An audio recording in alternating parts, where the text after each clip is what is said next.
안녕하세요. 산산노웅의 춘추시대의 공자에 대한 이야기는 계속됩니다. 그러니까 유비는 또 귀를 쫑긋이 하고 듣고 있어요.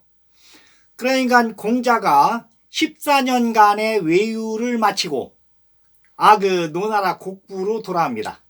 그런데 노나라 곡부에서는 이제 어떻게 됐느냐면은 장의사가 이제 바로 옆집에 살던 장의사 목수가 그동안에 모은 재산 다 투자를 하고 또 공가장 그러니까 이 공시 집성촌에서 적극적으로 후원을 해가지고 지금 얘기하자면 서울대학교만큼 그렇게 곡부 외곽지에 공자가 돌아오면은 학당을 열 수 있게 그렇게 해놨습니다.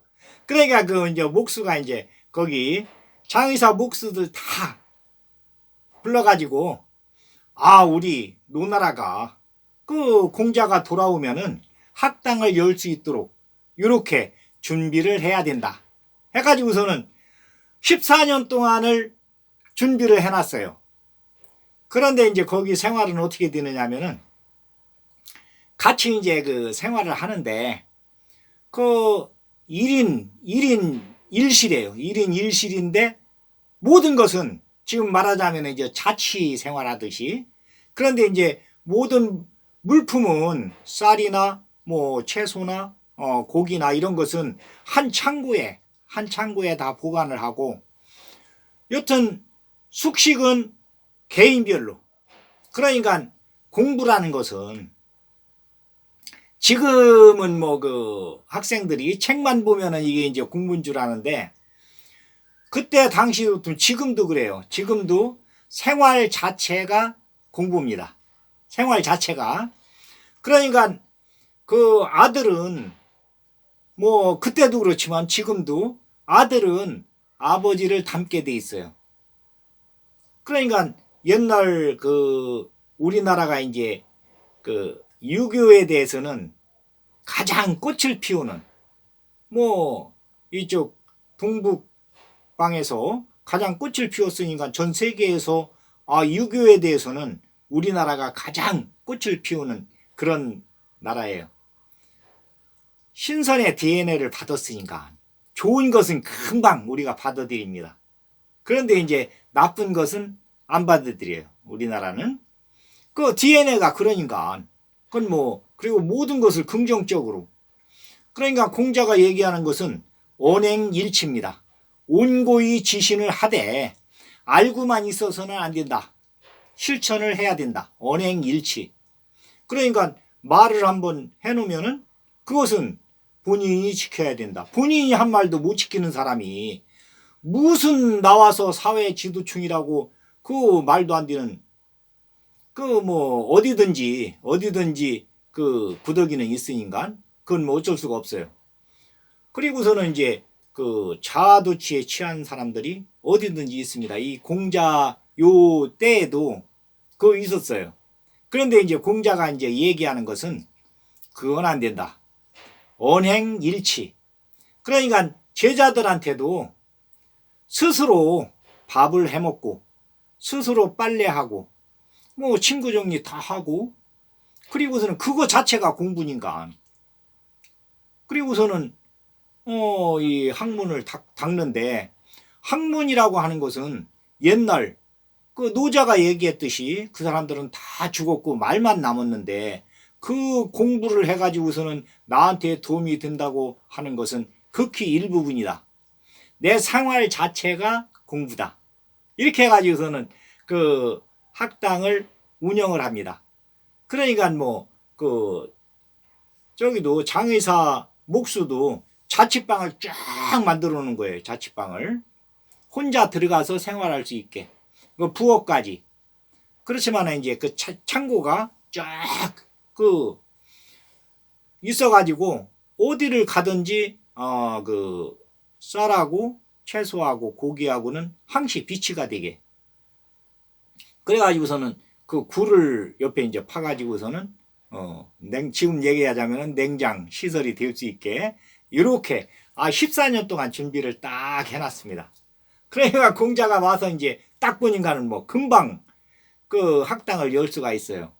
그런데 공자가 왔다는 이야기를 듣고 각 집성촌에서는 그 자제들을 보냅니다. 삼노들이 딱 보내는데 이제 그냥 보내는 게 아니고 바리바리 우리 아이들을 맡아주시오 하고서는 1년 들어가는 그 아이가 쓸 1년 비용에 3배, 4배씩 이렇게 해가지고서는 보내요.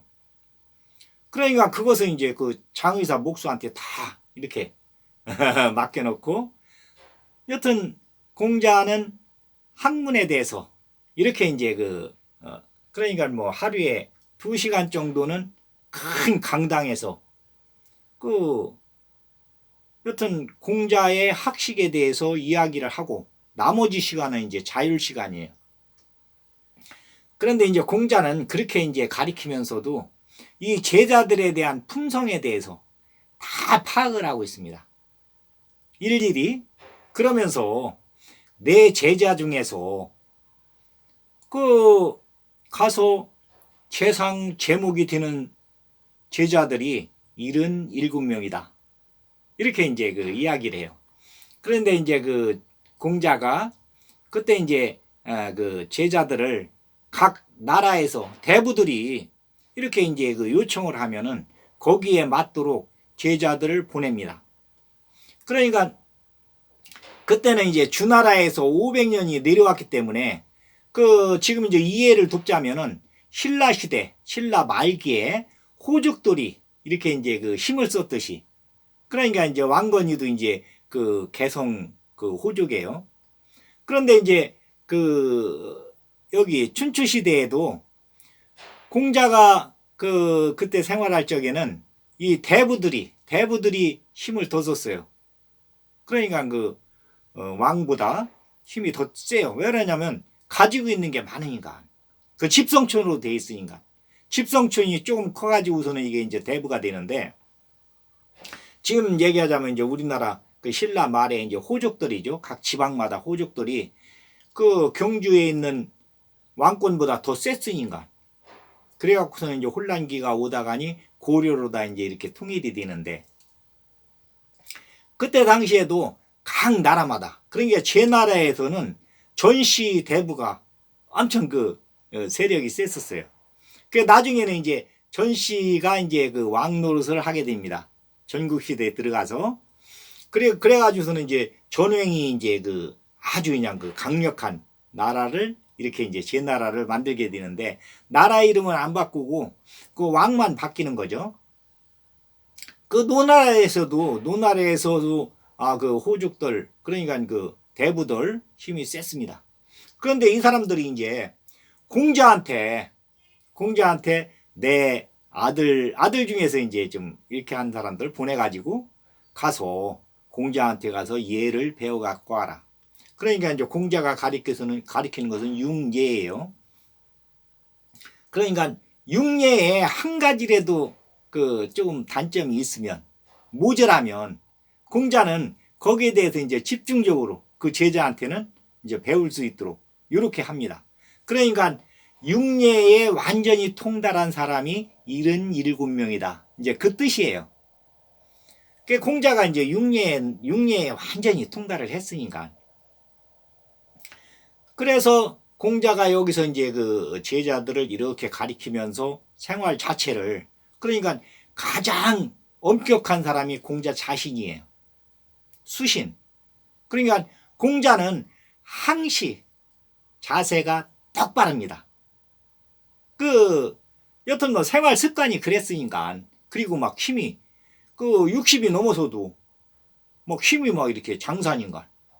그러니까 항시 자세를 똑바로 하고서는 제자들을 가리킬 적에도 제자가 좀 잘못하면은 그때 바로 이제 얘기하는 게 아니라 그러니까 2시간 정도 이제 강의를 할 적에는 뭐 와서 듣고 싶은 사람들은 듣고 뭐 일 있는 사람들은 또 일을 하고 이렇게 이제 강의를 끝내고 나머지 시간에는 공자가 이제 있으면은 언제든지 와서 그 문답 형식으로 이렇게 묻고 대답하고 이렇게 이제 할 수가 있어요.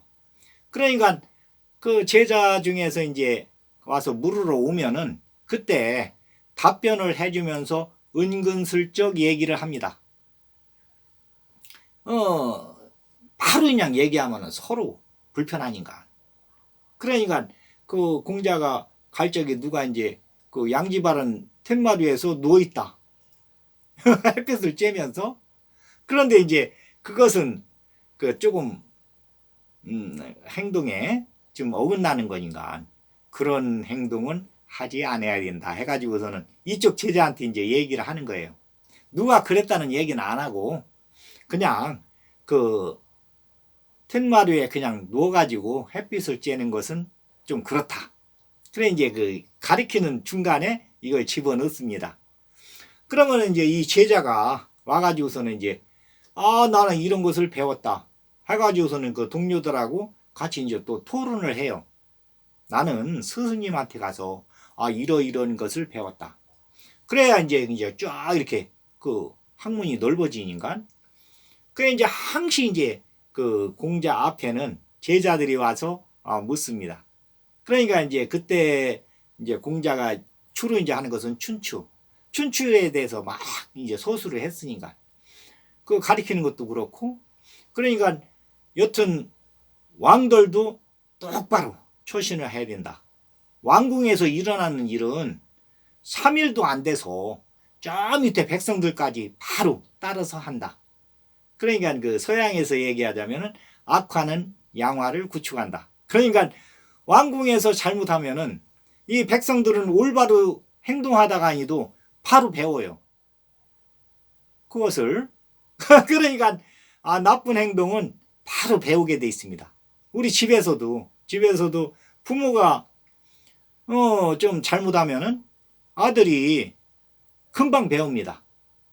그리고서는 이제 조금 머리가 좀 깬 아들은 아버지한테 얘기합니다. 그렇게 하면 안 됩니다. 그런데 나중에 아들이 아버지 그 나이에 되면은 똑같이 행동해요. 아버지하고. 근데 봤던 대로.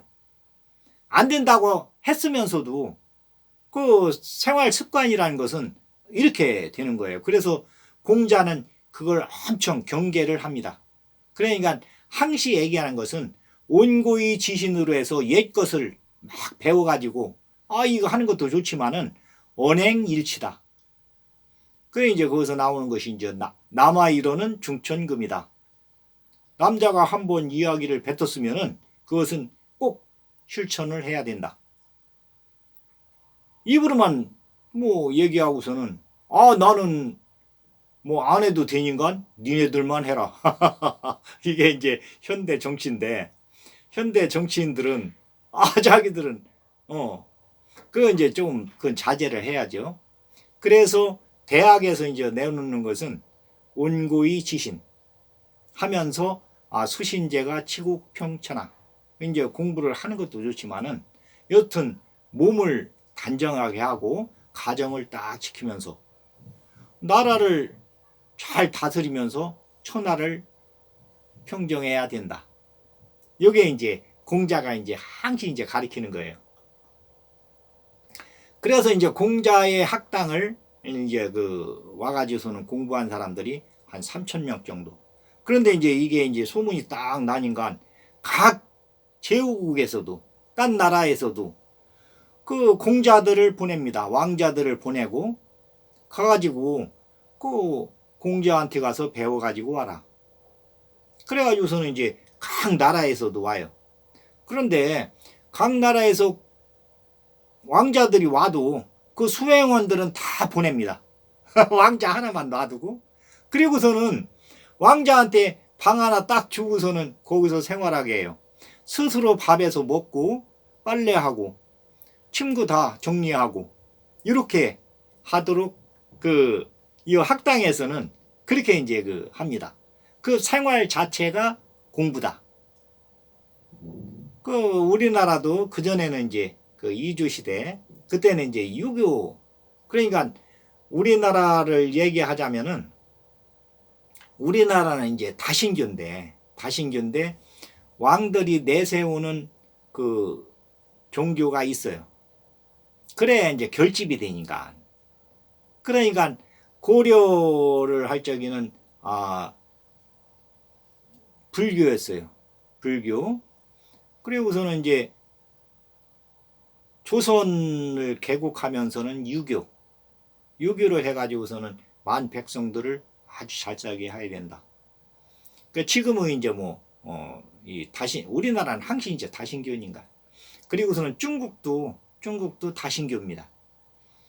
어느 종교든지 다 받아들여요. 그리고서는 신들도 무지하게 많습니다. 중국에도 신들도 무지하게 많고 우리나라에도 그 신이 얼마나 마느냐면은 부엌에도 있고 장독에도 있고 굴뚝에도 있고 안방에도 있고 건넌방에도 있고 마루에도 있고 마당에도 있고 또 앞에 있는 나무 정원수에도 신이 있어요. 그리고서는 동네 가다가니 선앙당에 이제 그 돌무더기 이렇게 놓는 거기에도 있고 또 동네 입구에 있는 장승배기 거기는 이제 강태공하고 마부인 천하 대장군은 강태공 지하 여장군은 마부인 신입니다. 신으로 이렇게 다 받듭니다. 그 신은 많을수록 좋다고 이제 그렇게 계속 이렇게 내려왔으니까. 왜 그러냐면 신은 인간을 도와준다. 그러니까 우리나라가 이제 신선세계예요. 중국에서 얘기하는 그러니까 그 삼신산이 우리나라에 있으니까 항시 우리는 신의 보호 아래 신들이 우리를 도와주고 있습니다. 그게 이제 공자가 거기서 이제 중국에서 이제 공자도 이제 우리 이제 동이족이니까 같은 이제 적이지만은 중국에서 이렇게 학문을 일으키고 아주 그냥 저기를 했는데 이게 우리나라로 와서 우리나라에서 꽃을 피웠으니까 600년 동안. 그래서 그 교육 사상이 조선시대에 계속 느려오면서 이게 축적이 돼가지고서는 지금 이제 꽃을 피우는 거예요. 그러니까 전 세계에서 가장 유능한 민족, 가장 근면한 민족, 가장 신에 가까운 민족, 그게 이제 우리나라예요. 그러니까 이렇게 이제 유구한 역사 속에 이렇게 축적이 돼가지고서는 이게 나타나는 거지 어느 한순간에 나타나는 건 아닙니다. 이게 이제 공자가 이제 주장하는 바예요. 그러니까 항시 언행일치를 해야 된다. 생활 자체가 공부다. 그러니까 우리도 이제 계속 누적돼서 오면서 이 국민들 생활 자체가 이게 이제 교육이었으니까. 그 이제 우리 어머님들의 교육열은 무지하게 높습니다. 전 세계적으로 이런 나라가 없어요. 그러니까 문맹자가 하나도 없는 나라. 그런 나라는 글씨를 이제 자국 글씨를 못 쓰는 나라는 우리나라만 100%다 글씨를 쓸 수가 있어요. 한글로. 그런데 외국에 가면은 자국어로다가니 편지를 못 쓰는 사람들이 많아요. 문맹자가. 많을 수밖에 없고 글이 어려우니까. 중국 한문으로 이렇게 우리나라가 했을 적에는 엄청 어려웠었잖아요. 그런데 이게 이제 우리나라 와서 세종대왕 때 이 공자의 사상이 접목이 돼가지고 선계에서 쓰는 한글을 갖다가니 우리나라 글을 만들었으니까 신선세계에서 쓰는 글 그것이 우리나라에 이제 접목이 돼가지고 이렇게 됐으니까 한글이 전 세계에서 가장 쉬운 글자예요. 표현하기도 좋고 이렇게 꽃을 피웁니다. 우리나라보다 더 대단한 나라는 없죠. 그래 이제 공자가 이렇게 이제 제자들을 막 이렇게 가리키고 하면서 각 나라의 대부들이 자기들 필요한 대로 공자한테 이제 보내달라고 그래요. 요런 때 꼭 필요하니까 이제 한 가지 예를 들자면은 창고 관리에 꼭 필요하니까 수리에 아주 뛰어난 사람을 보내주세요. 그리고서는 이제 마장 관리에 필요하니까 그 마차술에 아주 뛰어난 사람을 좀 보내주십시오.